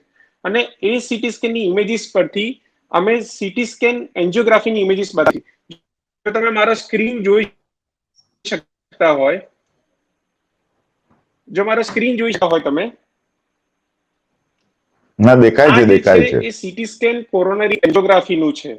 આ જે ઇમેજીસ છે એ આખી સીટી દ્વારા એને બનાવવામાં આવેલી છે ઇમેજીસ. દર્દીનું સીટી સ્કેન તમે કલરફુલ ઇમેજીસ જોઈ શકો છો. આ હાર્ટ છે, એની આ બધી નળીઓ છે, એની નાની નાની બ્રાન્ચીસ છે બધી, એની અંદર આ બધું બ્લડ સર્ક્યુલેટ થઈ રહ્યું છે, ઇમેજીસ બનાવવામાં આવે છે. સેમ રીતે જે ઓપરેશન થિયેટરની અંદર જે ઇમેજીસ બનાવવામાં આવે છે સીટી સ્કેન કોરોનરી, એ જ પ્રકારની ઇમેજ સીટી સ્કેન દ્વારા પણ બનાવવામાં આવે છે. અને અહીંયા આપણે જોઈ શકીએ છીએ કે આ નળીમાં બ્લોક છે. જેમ તમને ઓપરેશન થિયેટરમાં બતાવવામાં આવે છે કે અહીંયા બ્લોક છે, એવું જ સીટી સ્કેન પણ એટલી ચોકસાઈથી બતાવી શકે છે કે અહીંયા બ્લોક છે.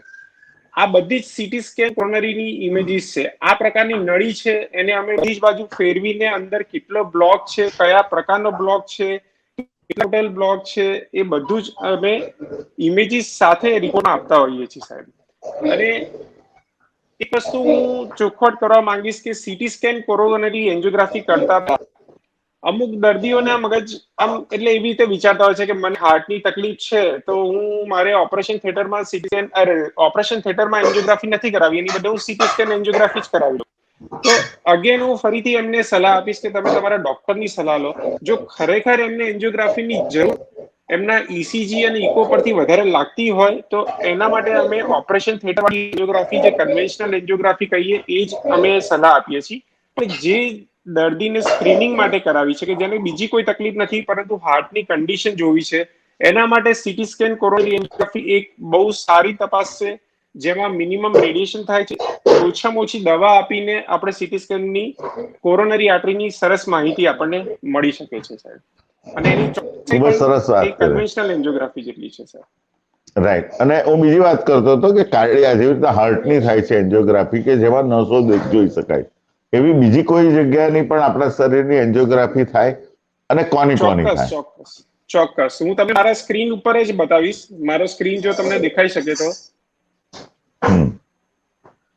આ જે છે એ છે ને મગજની એન્જિયોગ્રાફી છે, મગજની નળીઓની એન્જિયોગ્રાફી છે. આ પ્રકારના દર્દીઓમાં જ્યારે મગજમાં લોહી નીકળે છે અને એનું કારણ જાણવું હોય છે આપણે, કે જ્યારે મગજની લોહી નસ કે એવું કોઈ નથી ફૂટી ગયું ને મગજમાં, એના માટે મગજની એન્જિયોગ્રાફી કરવામાં આવે છે. અને આ જે બધી ઇમેજીસ છે એ બધી મગજની એન્જિયોગ્રાફીની ઇમેજીસ છે. આ જે આપણું જે માથાનું હાડકું, જે સ્કલ કહીએ, એની અંદરથી સીટી સ્કેન જોઈ છે કે એની લોહીની ગાંઠ ક્યાં આગળ છે અને એક્ઝેક્ટ એનું લોકેશન આપવામાં આવે છે, એની સાઈઝ આપવામાં આવે છે, જે પરથી એની ટ્રીટમેન્ટ ફર્ધર થઈ શકે. આ બીજી તપાસ છે. આ બીજો જે છે એની અંદર આ જે છે આટલો મોટો લોહીનો મોટો ગચ્છો દર્દીના મગજની અંદર છે, જે સીટી સ્કેન દ્વારા એની ડાયગ્નોસ કરવામાં આવ્યું હતું, જેને પછીથી એ પ્રમાણે ટ્રીટમેન્ટ કરવામાં આવે છે. આવી જ રીતે જેમ મગજની તપાસ છે એવી જ રીતે શરીરના દરેક ભાગની એન્જિયોગ્રાફીની તપાસ થઈ શકે છે. જેમ કે પગની તપાસ થઈ શકે છે, પગની નળીઓની થઈ શકે છે, છાતીની નળીઓની થઈ શકે છે, તેમજ કિડનીની નળીઓની થઈ શકે છે. બધી જ પ્રકારની એન્જિયોગ્રાફીની તપાસ થઈ શકે છે. આ જે તપાસ છે, આ જે છે એ પગની નસો છે. આ પેટની નસથી છેક પગના અંગૂઠા સુધીની નસની આખી એન્જિયોગ્રાફીની તપાસ સ્કેન દ્વારા થઈ શકે છે. એટલે ઇન શોર્ટ હું કહેવા માંગીશ કે શરીરના કોઈ પણ ભાગની એન્જિયોગ્રાફી સીટી સ્કેનમાં શક્ય છે અને એનું રિઝલ્ટ બહુ જ ચોક્કસ હોય છે અને ઘણું સારું રિઝલ્ટ મળે છે. એકદમ સરસ વાત કરી ચિંતનભાઈ. મને યાદ છે કે 2 વર્ષ પહેલા એક દર્દીને સખત રાતના પેન ઉપડતું હતું, એક્યુટ પેન ઉપડતું હતું, અને આમ જોવા જઈએ તો એવું કોઈ હતું પણ નહીં. પથરી નથી કે નથી એપેન્ડિક્સનો દુખાવો નતો કે નથી બીજું કોઈ ગેસનું થયું કે એવું કોઈ વસ્તુ દેખાતું નતું. અને ત્યારે અમે લોકોએ એકવાર આ સીટી એન્જિયો કરાવી અને જોયું તો એબ્ડોમનમાં એ જે મેઇન મિઝેન્ટ્રીને પહોંચતી નસ હતી તો તે જ બ્લોક થઈ ગઈ હતી. એટલે એના લીધે blood supply of that intestine, એટલે એ જગ્યાના ઇન્ટેસ્ટાઇનને બ્લડ મળતું જ બંધ થઈ ગયેલું. તો એના થકી આપણને તરત ખબર પડી અને તરત પેશન્ટને ઓટીમાં લઈ અને જો એ સવાર થતા તો ઓપરેટ પણ થઈ ગયું તો એ આંતરડું બચી ગયું. આટલું હા, એટલે આ વખતે જયારે દર્શક મિત્રો આપ પોતાના સગાવાલા રિલેટિવ્સને દાખલ કર્યા હોય અને ડોક્ટર તરત કરવાનું કે તો એનું કારણ હોય છે. અને તરત એવું ખોટું કોઈ ના કરાવતું રાતના 2 વાગે પણ એ કરાવવાથી આજે એ વયનું આંતરડું બચી ગયું. જો એ પ્રોસીજર સવારે કરી હોત, તમે ત્યાં જઈને ફરીથી સીટી એન્જિયો કરાવ્યું હોય, સવારે કરાવ્યું હોય, તો એનો કોઈ અર્થ નતો થતો. પણ ત્યાં સુધી દુખાવાની દવા લઈને તમે આપી દો ને દુખાવાનું ઇન્જેક્શન, સાહેબ ડોક્ટર સારું થઈ જશે, એ તો આવું થયા કરે છે. ગેસ હોય ને, હમણાં આજે એને ભાજી ખાધી અને સારું થાય, ભાજીના લીધે થયું હશે તમારે. તો આ વસ્તુ એવું નથી હોતું. આવા અમુક વખત સિરિયસ પ્રોબ્લેમ જે હોય છે તે વખતે આ વસ્તુ ખૂબ જ મહત્વનું હોય છે. એવી જ રીતના નાના અંગોમાં જે વાત કરી તેમાં જે આપણે ગોળીની વાત કરી, વૃષણ કોથળીમાં રહેલી ગોળીની અંદર પણ ક્યારેક કોઈ વખત ઇમરજન્સીમાં દુખાવો આવી જાય અને તે વખતે તમારા ડોક્ટર તમને કહે કે તાત્કાલિક તમે આની સોનોગ્રાફી કરાવો, તો તે વખતે પણ જો દર્શક મિત્રો તમે વાર કરો કે નહીં આજે તો દુખાવાની દવા લઈ લઈએ અને સારું પણ થઈ જાય, પણ એ જે બંધ થયેલી હોય તે નસો પહોંચાડતી નથી લોહીની અને પછી સવાર થતા એ ગેંગ્રીન થઈ જાય અથવા તો એ ન કામની ટેસ્ટીસ થઈ જાય. તો આવા બધા થોડાક અનુભવોને લીધે આજે આપણે આ મિત્ર ચેનલના બ્રોડકાસ્ટ સ્ટુડિયોની અંદર આપણે વાત કરી રહ્યા છીએ રેડિયોલોજીસ્ટની સાથે અને જુદા જુદા જે આધુનિક મેડિસિનમાં જે નવું આવ્યું છે અને એમાં રેડિયોલોજીમાં ખૂબ જ નવું આવ્યું છે એના વિશેની આપણે વાત કરીએ છીએ. તો ડોક્ટર ચિંતનભાઈ, જ્યારે આ નિદાનની સારવારની વાત કરતા હોઈએ છીએ ત્યારે આવા બહુ નવા સરસ અનુભવો પણ થતા હોય છે અને આવું બચાવી લઈએ કોઈકની જિંદગીને અથવા તો કોઈકના આંતરડાને, ત્યારે આપણે ખરેખર એક ગર્વની લાગણી અનુભવીએ છીએ કે આપણા થકી આવું એક વસ્તુ સારું કામ થયું. તો ચિંતનભાઈ, હવે પેટ સ્કેન ની તમે જે બીજી વાત કરતા હતા, તો પેટ સ્કેન શું છે અને એ આપણા સીટી અને એમઆરઆઈ થી કેવી રીતે અલગ પડે છે, ડોક્ટર ચિંતનભાઈ? પેટ સ્કેન છે એ આજે હવે છે ને પેટ અને સીટી સ્કેન એ બંનેનું કોમ્બિનેશન કરવામાં આવે છે. પેટ સ્કેન એ છે ને એનું ફૂલ ફોર્મ છે પોઝિટ્રોન એમિઝન ટોમોગ્રાફી. એ જે શરૂઆતમાં સાદું પેટ કરવામાં આવતું હતું અને અત્યારે પણ ઘણી બધી કન્ડિશનમાં સાદું પેટ કરવામાં આવે છે, જેમાં આખા શરીરમાં કઈ જગ્યાએ કોઈ જગ્યાએ ઇન્ફેક્શન છે, કોઈ જગ્યાએ કેન્સર છે, તો એ કયા ભાગને ઇન્વોલ્વ કરેલું છે એને ઇન્ડિકેટ કરે છે, એને સ્પોટ કરી આપે છે. હવે શું કરવામાં આવે છે, પેટ સીટીની અંદર પેટ સીટીનું બધું કોમ્બિનેશન કરવામાં આવે છે, કારણ કે સીટી સ્કેનનું રિઝોલ્યુશન ઘણું સારું છે. એટલે હું શરીરના દરેક ભાગને હું સીટી સ્કેનમાં જોઈ શકું છું. એટલે પેટ સીટીમાં હું કન્ફર્મ કરું છું કે આ જગ્યાએ એમને ગાંઠ છે અથવા તો આ જગ્યાએ કેન્સર છે, આ જગ્યાએ સ્પ્રેડ થયેલું છે, એનું સીટી સ્કેન સાથે કોઓર્ડિનેશન કરું છું અને બંનેનો કમ્બાઇન રિપોર્ટ બનાવીને, જેમ કે કોઈ ફેફસામાં ગાંઠ છે, એ લીવરમાં સ્પ્રેડ થયેલી છે, હાડકામાં સ્પ્રેડ થયેલી છે, બ્રેનમાં સ્પ્રેડ થયેલી છે, આ બધો જ કમ્બાઇન રિપોર્ટ દર્દીને મળે છે, જેથી કરીને એક જ સીટીમાં દર્દીને કમ્પ્લીટ રિપોર્ટ મળે છે કે એને કેન્સર છે કે નથી, કે કેન્સર છે તો એ કઈ જગ્યાએ સ્પ્રેડ થયેલું છે, તો એને આગળ ટ્રીટમેન્ટ કેવી રીતે કરવી, વેધર એનું સર્જરી કરવી કે કિમોથેરાપી આપવી કે રેડિયેશન આપવું, એ બધું જ એના પર ડિપેન્ડ કરતું હોય છે. તો એ રીતે PET-CT સ્કેન અત્યારે એક બહુ મોટો રોલ કેન્સરના પેશન્ટમાં થઈ ગયો છે. બીજું એનું જણાવવા માંગીશ કે અમુક દર્દી કે જેમાં ઘણી બધી વખત એવું બનતું હોય છે, તમે બી ડોક્ટર તમે બી ફેસ કર્યું છે સાહેબ, કે દર્દીને 2-3 મહિનાથી તાવ આવતો હોય, એક્સરે કરાવી લીધું, સોનોગ્રાફી છે, MRI બધું કરાવી લીધું, પણ કોઈ એનું ઉપાય નથી મળતો કે કોઈ એનું ડાયગ્નોસિસ નથી. એ ટાઈપના કેસીસમાં પણ જે અમે આપણી PEO કહીએ છીએ, એટલે કે જેને તાવ છે જેનું કારણ કોઈ નથી મળેલું, એ ટાઈપના કેસમાં પણ PET-CT ઉપયોગી છે અને આ ચોક્કસ કરી આપતું હોય છે. એકદમ સરસ વાત કરી. ડોક્ટર નિમિતભાઈ, આપણે જે વાત કરીએ છીએ ને, તો એમાં એક એક્સરેમાં હમણાં એક નવી વસ્તુ આવી હોય તો HRCT, કોરોનાની અંદર બધાને HRCT કરવાની વાત કરી. વચમાં પણ તમે વાત કરી શરૂઆતમાં, ત્યારે HRCT ની વાત કરી હતી. તો એ HRCT શું છે અને એમાંથી કઈ વધારાની ઇન્ફોર્મેશન આપણે મેળવતા હોઈએ છીએ કે જે નોર્મલ એક્સરે અને એમાંથી મેળવી શકતા નથી આપણે? HRCT એ હાઈ રિઝોલ્યુશન સીટી સ્કેન છે. તેમાં સીટી સ્કેન ટેકનિક જ હોય છે, પણ 2 mm 3 mm ના પાતળા કટ લેવામાં આવે છે દર 1 સેન્ટીમીટરે. એટલે લગભગ 25-30 કટમાં આખું ફેફસું ઉપરથી લઈને નીચે સુધી કવર થઈ જાય છે, કે જેમાં કોઈ નાનું વસ્તુ પણ લંગનું ઇન્વોલ્વમેન્ટ હોય તો એમાં દેખાઈ જાય છે. માનો કે કોરોના માટે મોટાભાગના ડોક્ટરો ડાયરેક્ટલી HRCT જ કરાવે છે કે ભાઈ 5% લંગ ઇન્વોલ્વ થયું છે, 10% લંગ ઇન્વોલ્વ થયું છે, તો કેટલા પર્સન્ટેજ ઇન્વોલ્વ થયું છે ને એનાથી એનું કોરેટ સ્ટેજિંગ આપે છે કે ભાઈ આને કોરોનાની સંભાવના સીટી સ્કેન પ્રમાણે કેટલી છે. કે ઘણીવાર RT-PCR કે રેપિડ એન્ટિજન ટેસ્ટ નેગેટિવ આવશે, પણ દર્દીને કમ્પ્લેન્ટ્સ એ પ્રકારની છે અને સીટી સ્કેનમાં 5% 10% પણ લંગ ઇન્વોલ્વ આવ્યું છે, તો એકવાર નિદાન થઈ ગયું કે ભાઈ આ કોરોનાની સંભાવના છે, તો એના પ્રમાણે આઇસોલેશન કરો કે દવા આપો કે ભાઈ રાહ જોવો કે શું કરો, એ રીતે. એટલે HRCT ની એક્યુરસી તાવ આવવાના 3જા દિવસ પછી લગભગ 100% જેવી ગણવામાં આવે છે. 4થે દિવસે 3 દિવસ પછી તમે કરો તો લગભગ સીટી સ્કેનમાં મતલબ જો 5% પણ ઇન્વોલ્વમેન્ટ આવશે તો કોરોના છે એવું કહી શકાશે. અને મોટાભાગના કેસમાં સીટી સ્કેનમાં લંગ ઇન્વોલ્વમેન્ટ આવે જ છે કોરોનાના પેશન્ટમાં. કોઈક જ વખત એવું બને કે ભાઈ કોરોના છે, બીજા રેપિડ એન્ટિજન ટેસ્ટમાં RT-PCR માં પોઝિટિવ આવે અને સીટી સ્કેનમાં વ્યક્તિની ઇમ્યુનિટી સારી હોય તો નહીં આવે. બાકી કોરોનાના દર્દીઓ માટે સીટી સ્કેન ઘણું જ નિદાન માટે ઉપયોગી રહ્યું છે. એક્સરેમાં માનો કે 25% લંગ ઇન્વોલ્વ થયું હોય, એનાથી વધારે હોય તો એક્સરેમાં આવે, પણ એનાથી ઓછું લંગ ઇન્વોલ્વ થયું હોય તો સીટી સ્કેન HRCT ની અંદર આવશે. બરાબર. અને આપણા આ જે રેડિયોલોજી છે ને, એ કાયદાકીય રીતે પણ ખૂબ જ પેલું કે ને અઘરું છે. તો એમાં PNDT નો કાયદો જે આવ્યો તે છે કે બીજા તમારા રેડિયોલોજીની અંદર એના અમુક નોર્મ્સ હોય છે, તેને ફોલો કરવા પડતા હોય છે. જ્યારે તમે ઇન્સ્ટોલ કરો ત્યારે પણ એને ફોલો કરવા પડતા હોય. તો એ વસ્તુ શું છે ડોક્ટર ચિંતનભાઈ? બિલકુલ સાચી વાત કરી કે અત્યારે AERB જે રેગ્યુલેટરી બોર્ડ છે, એમાં કોઈ પણ મશીન જે અમે પરચેસ કરીએ છીએ, જેમ કે એક્સરે મશીન છે, સીટી સ્કેન મશીન છે, સોનોગ્રાફી મશીન છે, OPG છે, એ રીતે તો દરેક પ્રમાણે એક્સરે રૂમ અને સીટી સ્કેન જે રેડિયેશનને લગતા જે મેઇન છે મશીન, એમાં એ લોકોના રૂમ સ્પેસિફિકેશન હોય છે. એ મિનિમમ એટલી સાઇઝના અને એટલી હાઇટના રૂમ અમારે બનાવવા પડશે.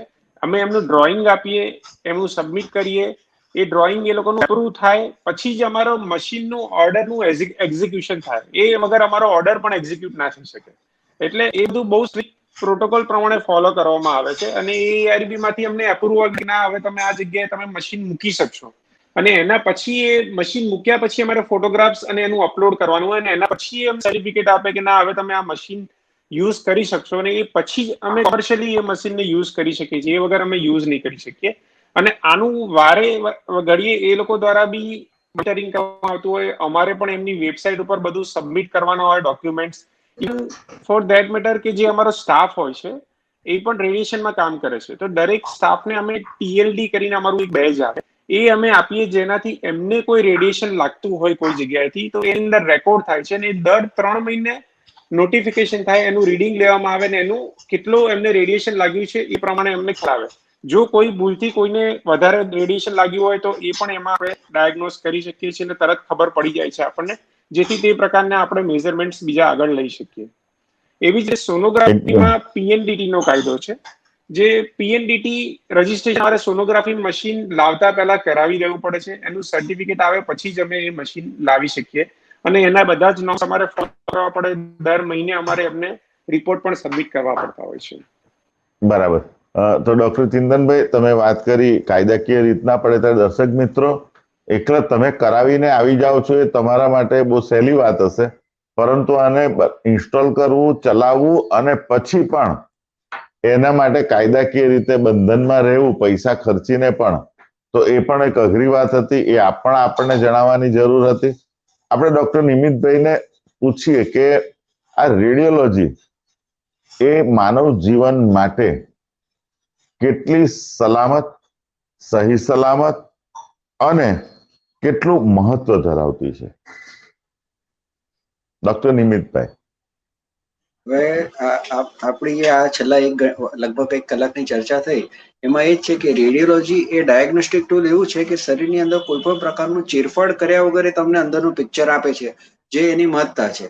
પછી તમે એક્સરે કરીને આપો, સોનોગ્રાફી કરીને આપો, સીટી સ્કેન કરીને આપો, MRI કરીને આપો, પણ ચીરફાડ કર્યા વગર તમને અંદરની વાસ્તવિક પરિસ્થિતિ જાણવા મળે, એ ખૂબ મહત્વનું છે. એટલે જ એમ કહેવામાં આવે છે કે રેડિયોલોજી એ જે આધુનિક મેડિકલ સાયન્સ મેડિસિન માટે એક જાતનું આશીર્વાદ છે, બોન છે. અને મોટાભાગની રેડિયોલોજીની બધી જ જે પ્રોસિજર્સ છે તે એની સામે જે આપણે નિદાન કરીએ છીએ તેના સંદર્ભમાં એ સેફ જ છે. કોઈ જાતનું નહીં કરી શકાય એવું લગભગ મોટાભાગના કિસ્સામાં જેમાં જરૂર હોય તેમાં તમે કરી જ શકો છો, અને અંદર દર્દીને કે બાળકને કોઈ નુકસાન નથી થતું એવું તમે કહી શકો છો. એકદમ સરસ. ડોક્ટર ચિંતનભાઈ, આ વિશે આપનું મંતવ્ય જણાવશો? અને આપણે મગજની જે એન્જિયોગ્રાફી કરી અને એના પણ જે ત્યાં પણ જે પેલા આપણે જેવી રીતના હાર્ટની અંદર સ્ટેન્ટ મૂકીએ છીએ, તો એ રીતના સ્ટેન્ટ પણ મગજમાં મૂકવામાં આવે છે, એન્યુરિઝમ વખતે મૂકવાના આવે છે. તો તેની પણ અમારા દર્શક મિત્રોને વાત કરી દો. અને એક રેડિયોલોજી એક મેડિકલ બૂમ, તો તે શું છે તેના વિશેની વાત કરો. તમને જો સાદી રીતે સમજો તો રેડિયોલોજી એ ખરેખર એક બહુ મોટો આપણા માટે બૂન છે. જ્યારે અમે રેડિયોલોજી ભણ્યા હતા ત્યારે અમને ખ્યાલ નતો કે અમે આટલી બધી ઉપયોગી આવી શકીશું. અત્યારે દરેક વસ્તુમાં radiology, investigation, x ray, sonography, CT scan, MRI દરેકમાં જરૂરી થઈ ગયું છે, કારણ કે ચોક્કસ નિદાન આપે છે ને એના પ્રમાણે ચોક્કસ એની ટ્રીટમેન્ટ થઈ શકે છે. જેમ કે તમે કીધું મગજમાં લોહીની ગાંઠ આવી, તો એ સીટી સ્કેન દ્વારા ડાયગ્નોસ થયું. એના પછી જે ઇન્ટરવેન્શન રેડિયોલોજીસ્ટ છે એને ત્યાં કોઇલિંગ પણ કરી શકતા હોય છે, અને જો કોઇલિંગ ના થાય એવું હોય તો ન્યુરોસર્જન પણ કરી શકતા હોય છે, જે આ સીટી સ્કેનની તપાસ પછી બધું ઘણી સારી રીતે શક્ય બન્યું છે. સેમ વસ્તુ કોઈ પણ નળીમાં, જેમ કે પેટની ધમની લઈ લો અથવા પગની કોઈ નસમાં બ્લોક હોય તો એની અંદર સ્ટેન્ટ કરવાનો હોય તો એ પણ સીટી સ્કેન એન્જિયોગ્રાફી થઈ ગયા પછી એ લોકો માટે ઘણું સરળ રહે છે. ઇન શોર્ટ, જો આપણે વાત કરીએ તો રેડિયોલોજી એ એટલો બધો બદલાવ લાવી દીધો છે કે જે અર્લી ડાયગ્નોસિસ, આપણે પહેલા કહીએ છીએ prevention is better than cure, કે આપણે કઈ વસ્તુ અટકાવી દઈએ, પણ જ્યારે કોઈ વસ્તુ અટકાવી નથી શકતા આપણે, અને જો કોઈ વસ્તુ થાય છે તો એનું અર્લી, જલ્દીથી જલ્દી એનું ડાયગ્નોસ કરીને ટ્રીટમેન્ટ કરીએ, રિઝલ્ટ ડેફિનેટલી બેટર મળે છે. અને એ માત્ર રેડિયોલોજી દ્વારા શક્ય છે. ક્લિનિકલ એક્ઝામિનેશનની ઉપરાંત જો રેડિયોલોજી પણ સ્ક્રીનિંગ મોડાલિટી તરીકે યુઝ કરવામાં આવે છે ત્યારે એ વસ્તુ ઘણી, જેમ કે તમને એક ઉદાહરણ તરીકે કહું કે જે લોકોને સ્મોકિંગની હેબિટ હોય છે, અથવા તો જેમ પોલ્યુશનનું એક્સપોઝર એવી ઇન્ડસ્ટ્રીઝમાં છે કે જ્યાં ઘણું બધું વધારે થતું હોય છે, એના માટે અમે પ્રોગ્રામ ચલાવીએ છીએ. સીટી સ્કેન લંગ સ્ક્રીનિંગ કરીએ છીએ, જેમાં ફેફસાનું સ્ક્રીનિંગ કરીએ છીએ. જેમ આપણે મેમોગ્રાફી બ્રેસ્ટમાં વિચાર્યું એવી રીતે ફેફસાનું સ્ક્રીનિંગ કરવામાં આવે છે, જેમાં નહિવત રેડિયેશન લાગે છે, અને એમાં અર્લી થી અર્લી, એટલે એકદમ અર્લી સ્ટેજમાં જો ગાંઠ ડેવલપ થતી હોય કેન્સરની, તો એ પકડી પાડવામાં આવે છે. કારણ કે આ પ્રકારના જ્યારે સ્મોકિંગ વધારે કરતા હોય છે અથવા પોલ્યુશનમાં વધારે રહેતા હોય છે, ત્યારે ફેફસાનું કેન્સર નોર્મલ માણસ કરતા એમાં થોડું વધારે રહેતું હોય છે. એટલે આ પ્રકારના હાઈ રિસ્ક પેશન્ટમાં એ ખરેખર ઉપયોગી નીવડે છે. એટલે હું એક વાક્યમાં કહેવા માંગીશ કે રેડિયોલોજી એ ખરેખર આપણી જીવન બદલી દીધું છે. આપણે એને પોઝિટિવલી લેવું જોઈએ, નહીં કે આપણે એવું લઈએ કે ઇન્વેસ્ટિગેશન કરાવ્યા પછી જ્યારે આપણને કોઈ વસ્તુ ખબર પડે છે કે ના મને આ તકલીફ છે, ત્યારે આપણે એની ટ્રીટમેન્ટ જલ્દી કરાવી શકીએ છીએ. તો we should take it positively. એ મારો એક સંદેશ રહેશે બધા માટે. સંદેશ છે. ખૂબ જ સરસ વાત કરી. મિત્ર ચેનલના બ્રોડકાસ્ટ સ્ટુડિયોમાં આપ ડોક્ટર નિમિતભાઈ દેસાઈ અને ડોક્ટર ચિંતનભાઈ શાહ આપ બંને આવ્યા.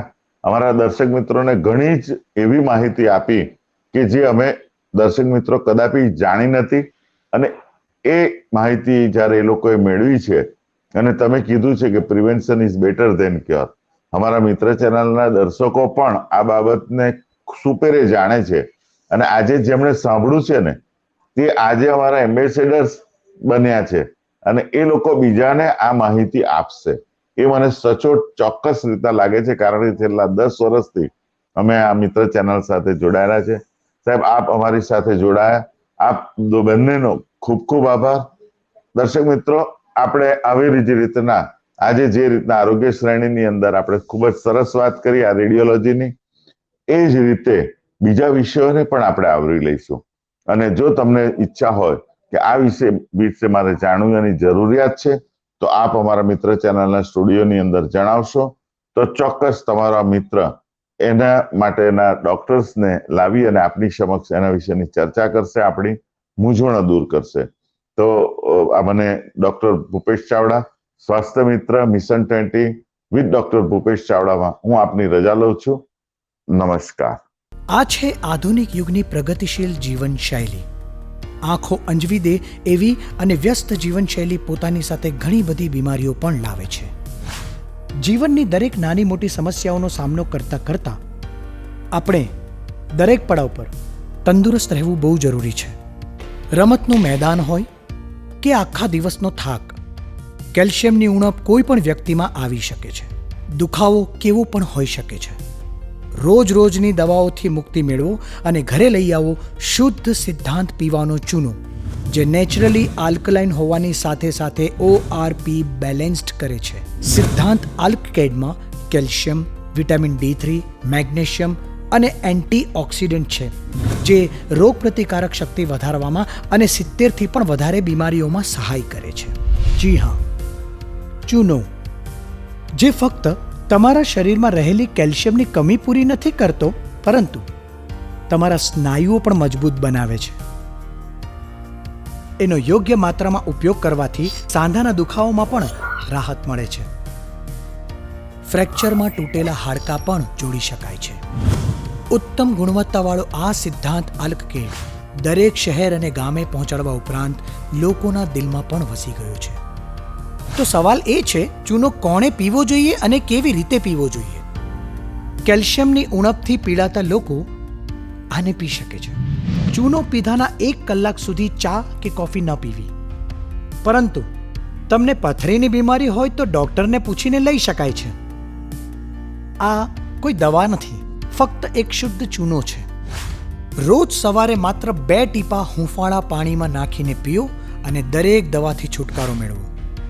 અમે ગુણવત્તામાં માનીએ છીએ, હરીફાઈમાં નહીં. Support your bonds today, they will support you tomorrow. સ્વાસ્થ્ય મિત્ર, જેના પ્રાયોજક છે સિદ્ધાંત લાઇમ પ્રાઇવેટ લિમિટેડ. સ્વાસ્થ્ય મિત્ર, 2 ટીપા સ્લેક લાઇમ. સ્વાસ્થ્ય મિત્ર ડોક્ટર ભૂપેશ ચાવડા સાથે. શરીરની સંપૂર્ણ તંદુરસ્તી માટે સ્વાસ્થ્ય મિત્ર અંતર્ગત mission fit 2020 four healthy life. સ્વાસ્થ્ય મિત્ર